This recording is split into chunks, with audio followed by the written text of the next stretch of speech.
Hey guys, good morning. I'm planting up a new area in my garden. So this is the spot right here, kind of this corner area. So this area was our rose garden. It still kind of is, but there were roses all over right in here, kind of like lining the edge. And then they kind of came back about this far. But you can see right above me, there's a huge maple tree. And I'm guessing that when they initially planted these roses, there was a lot more sun because the tree was a lot smaller. But as the tree has grown, it's casted more shade on this area, particularly this corner. And the roses need a lot more sun than they were getting, so they weren't very happy. They were growing really tall and lanky and they weren't blooming very well. So I thought this would be a good corner to start in. So we dug those roses out and they will be rehomed either in friends or family's gardens, or I might find a place here for them to live. But I want to plant some things that'll be happy in this corner. This sidewalk right in front of me, it leads up to one of our back entrance ways. So I really want it to be something beautiful because I walk by it multiple times a day. And I don't really want to tackle the whole area at once just because I'm not ready to. So I thought just doing the small manageable chunk would be a good place to start. So the first plant I'm going to be using in this area is this beautiful Crimson Queen Japanese maple. I really wanted this color and this leaf structure in this spot, but you might be thinking that this is kind of an odd place to put a tree right underneath a tree.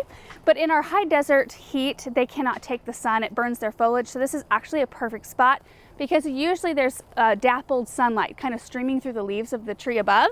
It is an overcast day, which makes it beautiful for planting, but usually there's some sun coming in. So my next layer of plants are these beautiful hydrangeas. I've got 3 of them here. These are called Tuff Stuff Aha. Beautiful lace cap with double blooms that are huge. I love the color. I think the size is perfect. Then I might be using this bird bath from Henry's studio. I think this might be a really pretty piece to kind of tuck into this area. So what I want to do is lay everything out because I'm so visual, like I have to see how it's going to kind of look. And sometimes I'll put my pots out and leave them for a couple days and just kind of stare at them and decide if I like the placement of everything before I get everything planted. So let me get all of these things laid out in this area and then we'll talk a little more detail about the plants.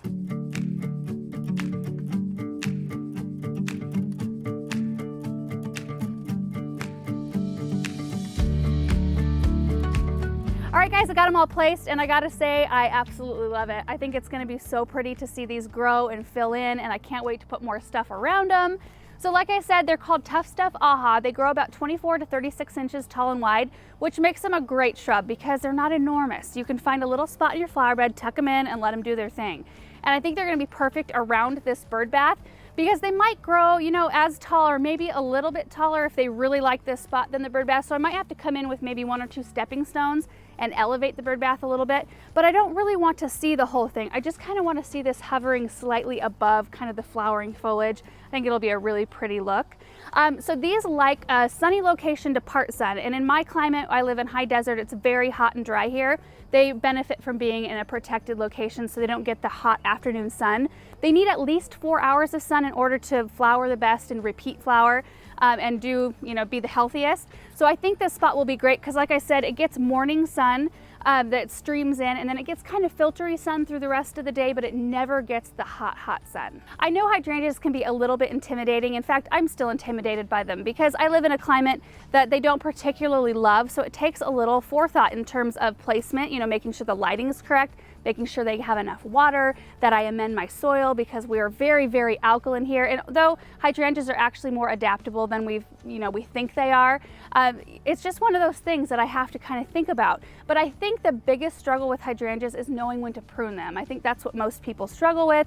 We have put together a more comprehensive video about when and how to prune each type of hydrangea. We'll link that down below. But as far as this one goes, this is a Hydrangea serrata or mountain hydrangea. Now, Hydrangea serratas typically just bloom on old wood, but the cool thing about the Tuff Stuff series is that they bloom on both old wood and new wood. So what that means is if you have a cold snap late in the fall and it happens to damage the buds that it's already formed for next year's blooms, this plant will still bloom on the new growth that it flushes out in spring. And same goes for deer. If you have deer grazing through your garden and it's popping off buds and eating them, this plant should still keep on producing buds and still bloom for you throughout the year. The other interesting thing about Hydrangea serratas is that their buds are actually fairly cold tolerant, more so than like your Hydrangea macrophylla, because these ones are native to a mountainous region in Japan. So they've been adapted, they've adapted to the colder temperatures. So they're really reliable bloomers, like in a zone 5 and 6. And I live in a zone 5, so that's really great news for me. And the last thing I wanted to to mention about these before I get them in the ground is that this is the first time I'm planting this variety. In fact, these will be available in garden centers next year. I think they're available online already, but they are supposedly a really great rebloomer. Like, they put tons of energy into forming new buds and blooming all throughout the season. So once they start blooming in summer, they should keep on going all the way through fall. So I think it's a great pick for this spot. Since I walk by it multiple times a day, I should be able to enjoy blooms for months and months. All right, so let me run back here and tell you a little bit about this Crimson Queen maple, and then we'll get all these plants in the ground. As far as this Crimson Queen Japanese maple, there's not a whole lot to it. It's a zone 5 through 8. They're very easy to grow.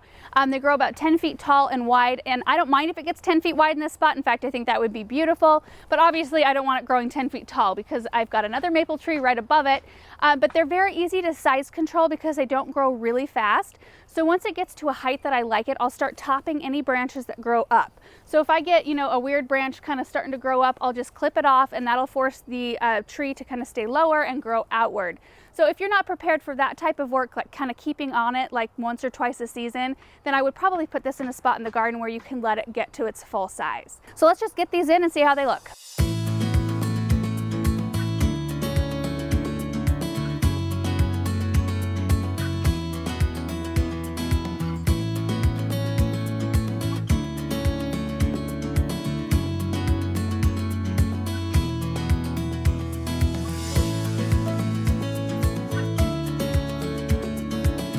All right, I got them all in the ground and I think they look great.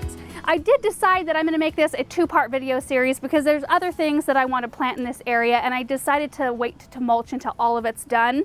But the important thing I did today was to make sure I had proper water to all the plants. So you can see there is an existing drip system in this area that the previous owners put in. There's brown tubing.